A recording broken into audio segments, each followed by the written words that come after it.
Now, the very last thing I want to show you all before we create a landing page is shape dividers. So what I want to do is go over here to section settings, and I first want to get rid of this background. So I'm just going to go ahead and delete this. Now, shape dividers, everyone loves shape dividers. They're a lot of fun.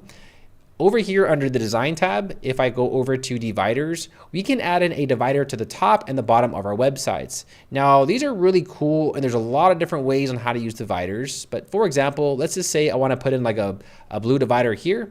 You guys can see that's divider. And then also we can add one to the bottom. So we can put it like, this one, this style, and then we can just throw in a quick color.